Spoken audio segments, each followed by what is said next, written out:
Good evening sir. എന്നെ കണ്ടാ sir mood out ആവുമെന്ന് എനിക്കറിയാം. എങ്കിലും വരാതെ നിവൃത്തിയില്ല. ഞാനിന്നൊന്നും കഴിച്ചിട്ടില്ല. എനിക്കൊരു ഗ്ലാസ് കഞ്ഞിവെള്ളം തരുമോ സർ? അതിന് ഇത് ഹോട്ടലൊന്നും അല്ല. ഹോട്ടൽ അല്ലെങ്കിൽ ഒരു വീട്ടിലല്ലേ സാർ? അല്ല, വീടല്ലേ സാർ? ഇവിടെ ആരുമില്ല, എല്ലാരും വെക്കേഷന് പോയിരിക്കുക.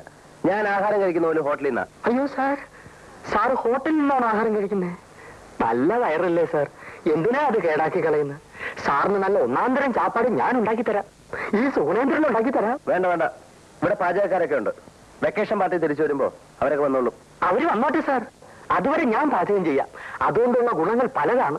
ഒന്ന്, സാറിന് നല്ല ആഹാരം കഴിക്കാം. രണ്ട്, അത്രയും ദിവസമെങ്കിലും എനിക്ക് പട്ടിണിയില്ലാതെ കഴിയാം. മൂന്ന്, സാറിന് ഇഷ്ടപ്പെട്ട് എന്തെങ്കിലും തന്നാൽ അതെനിക്ക് വീട്ടിലോട്ട് അയക്കാം. തൊഴിലില്ലാത്ത ഒരു അഭ്യസ്ത വിദ്യന്റെ ദയനീയമായ അപേക്ഷയാണ് സാർ. സാർ എന്നെ കൈവടിയരുത്. അതിരിക്കട്ടെ, തനിക്ക് പാചകം ചെയ്യാൻ അറിയോ? എന്നോട് ഈ ചോദ്യം ചോദിച്ചാൽ തീരെ ശരിയായില്ല. സാർ എന്നെ ഒന്ന് പരീക്ഷിച്ച് നോക്കണം. ഞാൻ നല്ല ഒന്നാന്തരം പാചകക്കാരനാണ് സാർ, അവാർഡ് പാചകക്കാരൻ. പിന്നെ റെക്കമെൻഡ് ചെയ്യാൻ ആളില്ലാത്തതുകൊണ്ട് എനിക്കത് ഇതുവരെ കിട്ടിയില്ല. ശരി, തന്നെ ഒന്ന് പരീക്ഷിച്ച് നോക്കിയിട്ട് ബാക്കി കാര്യം. വാ, മതി മതി, തൊഴുതു മതി, വാ.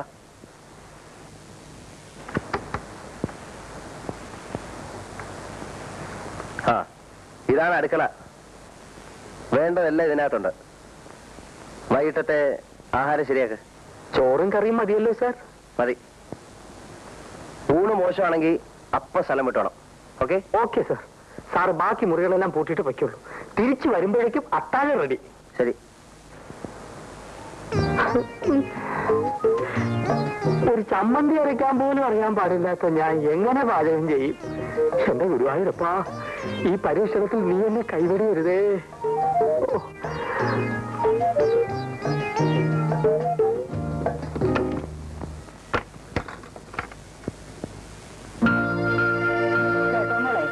നിന്റെ അച്ഛന്റെ കൈയും പിടിച്ച് ഞാൻ പാലത്തേ കൂടെ വരികയായിരുന്നു. നടുക്കി വന്നപ്പോ നിന്റെ അച്ഛനെ കാല് തെറ്റി പൊത്തോന്നൊരു വീഴ്ച.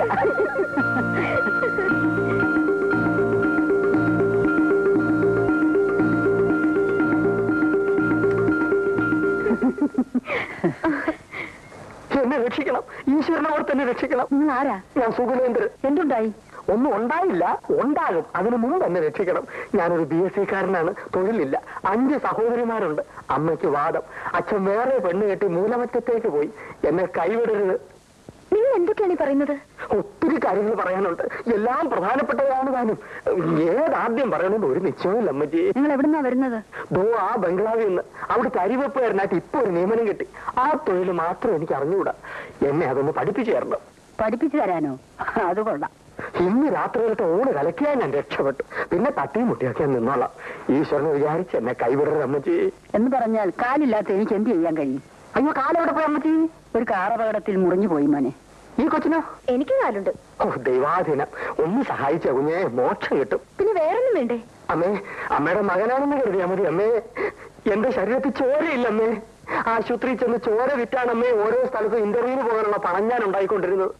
അവസാനത്തെ പ്രാവശ്യം ചോര വിൽക്കാൻ ചെന്നപ്പോ ഡോക്ടർ എന്നെ പിടിച്ച് ആശുപത്രി കിടത്തി. ശരീരത്തിൽ ചോരയില്ല അമ്മേ. അവിടുന്ന് ഒളിച്ചോടി പോന്നവനാണ് അമ്മേ ഞാൻ. ഈ അരിവെപ്പ് ജോലിയൊന്നും എനിക്ക് കിട്ടിക്കോട്ടെ അമ്മേ. ഒന്ന് സഹായിക്കാൻ പറയാമേ.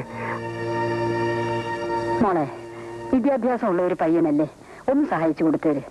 അരിവെപ്പുകാരനായിട്ടെങ്കിലും ജീവിച്ചോട്ടെ. അത് ശരിയാണോ അപ്പച്ചി? വല്ലവരുടെ അടുക്കള കയറി അവരറിയാതെ പാചകം ചെയ്യാന്ന് പറഞ്ഞാൽ ഒരു നല്ല കാര്യത്തിന് വേണ്ടിയല്ലേ മോളെ? എന്നാലും അവരറിഞ്ഞ മോശമല്ലേ അപ്പച്ചി? അവരറിയാതെ ഞാൻ നോക്കിക്കൊള്ളാം. സാറ് കളി കഴിഞ്ഞ് വരുന്നതിന് മുമ്പേ കുഞ്ഞിരിഞ്ഞ് പോരാം. ഒന്ന് സഹായിക്കുഞ്ഞേ പ്ലീസ്. ചെല്ലെ മോളെ, ഇനി എന്തായാലും മടിയൊന്നും പറയണ്ട, ചെല്ലേ. എനിക്ക് തീരെ ഇഷ്ടമുള്ള കാര്യമില്ല. എന്നാലും അപ്പച്ചി നിർബന്ധിക്കുന്നോണ്ട് ഞാൻ പോകാം. ഓ എന്റെ ഗുരുവായൂരപ്പാ, വന്നട്ടെ കുഞ്ഞെ, വന്നട്ടെ. ചെല്ലേ.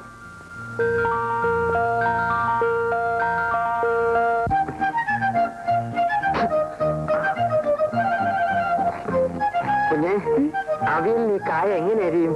തൊലി കളഞ്ഞ് ഇത്രയും നീളത്തിൽ കഷ്ണിച്ചെടുക്കും.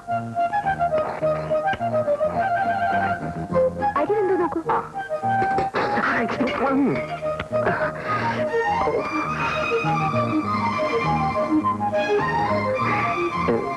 കുഞ്ഞു തന്നെ നോക്കിയാട്ടെ.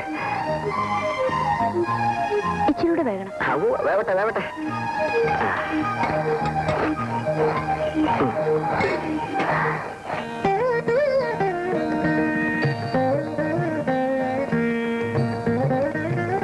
സുഗുണേന്ദ്ര, താൻ ആള് കൊള്ളാലോടോ. സമയം തീരെ ഇല്ലാതെ പോയി. അല്ലെങ്കിൽ എന്തെങ്കിലും കൂടിയൊക്കെ. ഇനിയും വിഭവങ്ങളോ? ഇത് തന്നെ വളരെ കൂടുതൽ. എല്ലാം തിടുക്കത്തിലായിരുന്നു. കറികളൊന്നും ശരിയായിട്ടുണ്ടാവില്ല. ഇതിനേക്കാൾ നല്ല കറികളോ? ഉഗ്രൻ ഉഗ്രൻ. അത് സാർ ഒരു പങ്ങാക്ക് പറഞ്ഞാണെന്ന് എനിക്കറിയാം. അങ്ങനെയല്ല സുഗുണേന്ദ്രൻ, ഇത്രയും നല്ല കറികൾ ഈ അടുത്ത കാലത്തൊന്നും ഞാൻ കൂട്ടിയിട്ടില്ല. എന്തൊരു സ്വാദാണ്. സാറിന്റെ സന്മനസ്. ഏതായാലും അമ്മ വരുന്നവരെ ഈ പരിപാടി അങ്ങ് നീങ്ങട്ടെ. ബാക്കി കാര്യം അത് കഴിഞ്ഞാലോചിക്കാം.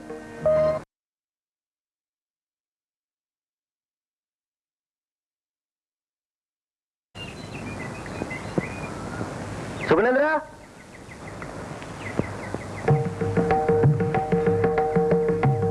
സാർ, ഇന്ന് ഉച്ചയ്ക്ക് എങ്ങനെ? മട്ടനും ഫിഷും രാവിലെ തന്നെ വാങ്ങി വെച്ചിട്ടുണ്ട്. എങ്കിൽ ഫിഷ് മോളിയും മട്ടൺ ചോപ്സ് ആയിക്കോട്ടെ. ഏറ്റ് സാർ. അങ്ങനെ അങ്ങോട്ട് തകർക്കണോ? തകർക്ക്.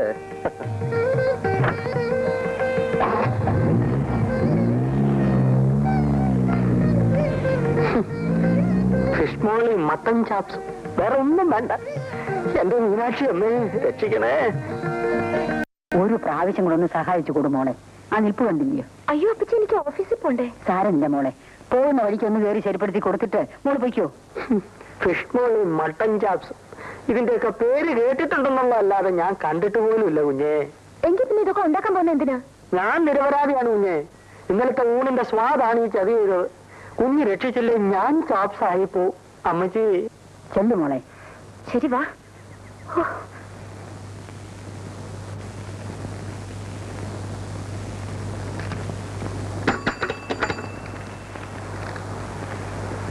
ഗീത വരാൻ പറയും. അവരിതുവരെ വന്നില്ല സാർ. മണി 11 ആയല്ലോ. ഇനി വന്നില്ലേ? ഇല്ല സാർ.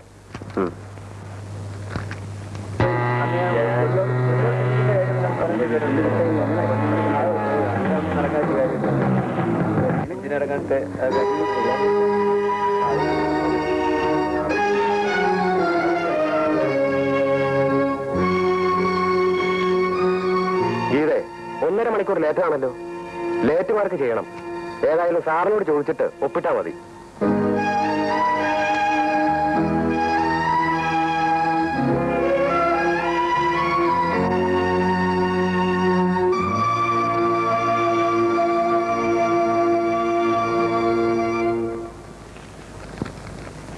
ഗീത വന്നില്ലേ? വന്നു സാർ. വരാൻ പറയൂ.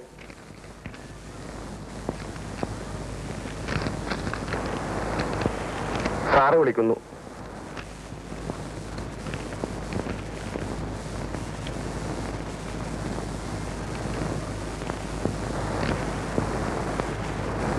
ക്ഷണിക്കാൻ വേണ്ടി കാത്തിരിക്കുകയായിരുന്നോ?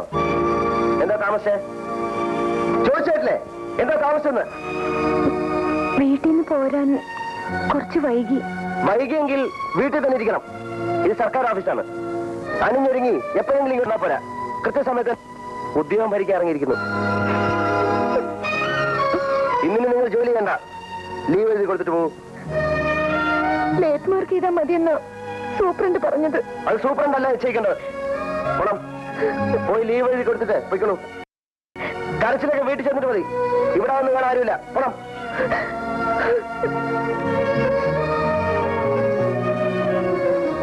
ഒരയൽവാസിയോടുള്ള സ്നേഹമെങ്കിലും കാണിക്കാതെ ഇറക്കി വിട്ടുകളഞ്ഞല്ലേ മോളെ. ലേറ്റ് മാർക്ക് ചെയ്തിട്ട് ജോലി ചെയ്യാൻ സൂപ്രണ്ട് സാർ പറഞ്ഞതാണ്. എന്നിട്ട് മോൾ എന്താ ജോലി ചെയ്യാഞ്ഞത്? അദ്ദേഹം സമ്മതിക്കണ്ടേ അപ്പച്ചി? ഇവിടെ ഇരുന്ന് ഞാൻ അണിഞ്ഞൊരുങ്ങായിരുന്നു അത്ര. എന്ത് പറഞ്ഞാലും എനിക്ക് സത്യം പറയാൻ ഒക്കുവോ? സത്യം പറഞ്ഞാൽ സുഗുണേന്ദ്രനല്ലേ കുഴപ്പം? പോട്ടെ മോളെ, ഒരുത്തിനൊരു ജോലിക്ക് വേണ്ടിയല്ലേ. സഹിച്ചുകള മോളെ, ഈശ്വരൻ അനുഗ്രഹിക്കും.